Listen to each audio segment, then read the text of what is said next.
Hi friends, போன video பார்த்தீங்கன்னா புடவையிலேருந்து எப்படி கட் பண்ணணும்னு பார்த்தோம். இந்த வீடியோ பார்த்தீங்கன்னா எப்படி ஃப்ரண்ட் பார்ட் ஸ்டிச் பண்ணுறதுன்னு பார்க்கலாம். இதுக்கு பார்த்தீங்கன்னா ஃபஸ்ட்டு நான் ஒரு பக்கத்தை மட்டும் ஸ்டிச் பண்ணி காட்டுறேன். இதுக்கு பார்த்தீங்கன்னா நல்ல பக்க துணியை வச்சுட்டு அதுக்கு மேலே பார்த்தீங்கன்னா லைனிங் கிளாத்தை வைக்கணும். நல்லா புரிஞ்சுக்கோங்க. நல்ல பக்கத்தை போட்டு அதுக்கு மேலே பார்த்தீங்கன்னா லைனிங்கை வச்சுருக்கேன். இது வந்து கேன்வாஸ் கொடுத்து திருப்புற நெக்கு கிடையாது, துணி கொடுத்து திருப்புற நெக்கு. ஸோ இந்த துணியை எங்கே வைக்கணும்னு பார்த்தீங்கன்னா இதுக்கும் பேக் சைடு, அதாவது நல்ல பக்கத்துக்கு பின்னாடி தூக்கிட்டு இந்த துணியை வச்சிட்டிங்கன்னா உங்களுக்கு வந்து கழுத்து வந்து நல்லா ஸ்ட்ராங்காக இருக்கும். இந்த துணி கொடுத்தாம தைச்சிங்கன்னா துணி நெக்கு வந்து ரொம்ப லேஸாக இருக்க மாதிரி இருக்கும். ஸோ அதனால் இந்த துணியை வந்து இங்கே கொடுத்துக்கோங்க.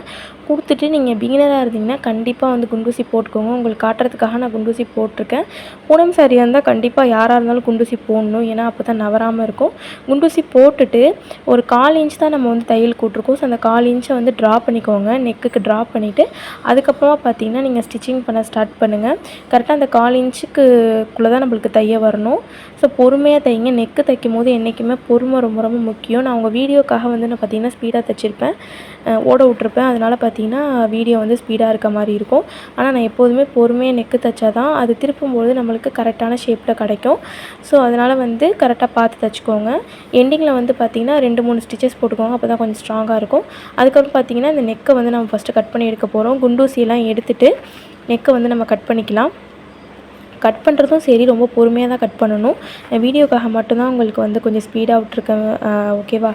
நல்லா பொறுமையாக கட் பண்ணி எடுத்துகிட்டு அதுக்கப்புறமா பார்த்தீங்கன்னா நெக்கை வந்து நம்ம பேக் சைடு வந்து ஒரு துணி கொடுத்துருக்கோம்ல, அதையும் பார்த்தீங்கன்னா எக்ஸ்ட்ரா உள்ள கிளாத்தெல்லாம் நம்ம கட் பண்ணி எடுத்துடணும். இது வந்து உங்களுக்கு டிரான்ஸ்பரண்ட்டாக தெரியாது, பட் பார்த்தீங்கன்னா நீங்கள் பூனம் சாரிக்கெலாம் கிளாத் கொடுத்து தைக்கும் போது ரொம்ப ஒட்டுக்க வெட்டுற மாதிரி இருக்கும். அப்போ தான் நம்மளுக்கு துணி கொடுத்து தைச்சதே தெரியாமல் இருக்கும்.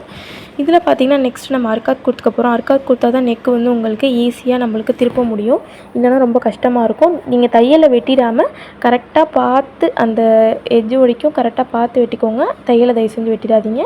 அதுக்கப்புறம் பார்த்திங்கன்னா மேலே படிமான தையல் போட போகிறோம். ஸோ வந்து படிமான தையலுக்கு நல்லா கையால் வச்சு கீறி விட்டுட்டு மேலே வந்து படிமான தையல் போடுங்க. உங்களுக்கு வந்து தையல் தெரியணுங்கிறதுக்காகத்தான் நான் வந்து எல்லோ கலர் கிளாத்துக்கு ரெட் கலர் நூல் வந்து ஸ்டிச் பண்ணி காமிச்சிருக்கேன். ரொம்ப பொறுமையாக தான் நான் சொல்லி கொடுத்துட்ருக்கேன், ஏன்னா அப்போ தான் பிகினராக இருந்தால் கூட ரொம்ப புரியும். இப்போ பார்த்திங்கன்னா படிமான தையல் போட்டதுக்கப்புறம் நீங்கள் திருப்பிட்டிங்கன்னா நெக் வந்து ரொம்ப ஈஸியாக அழகாக திரும்பிடும். நீங்கள் எதுவுமே இது பண்ணவே தேவையில்லை. அதுக்கப்புறம் பார்த்திங்கன்னா மேலே ஒரு நம்ம ஸ்டிச்சிங் போட போகிறோம்.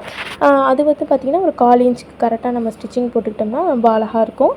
அதை முடிச்சுட்டு பார்த்திங்கன்னா பேக் சைடு வந்து நம்ம திருப்பிக்கணும், ஏன்னா நம்ம வந்து சுற்றிலும் வந்து தையல் போட போகிறோம். அப்போ தான் வந்து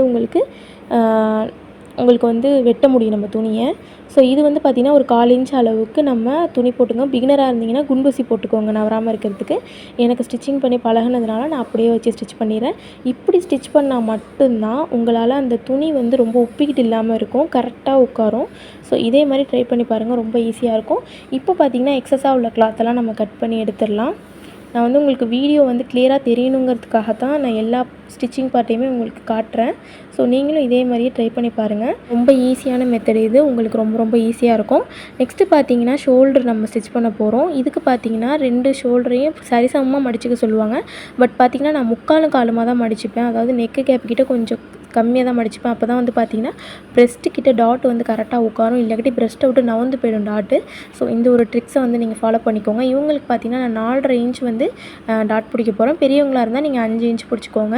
நிறைய பேருக்கு வந்து லைனிங் குழப்பமாக இருக்குதுன்னு சொல்கிறீங்க. பெரியவங்களாக இருந்தால் 3.5 மீட்டர் எடுத்துக்கோங்க. சின்ன பிள்ளைங்களாக இருந்தால், ரொம்ப சின்ன பிள்ளைங்களாக இருந்தால் 2, இல்லை அதுக்கு நடுத்தர ஏஜாக இருந்தாங்கன்னா 2.5, அதுக்கப்புறம் உள்ள பிள்ளைங்களாக இருந்தால் 3 இன்ச் 3 மீட்டர் எடுத்துக்கோங்க.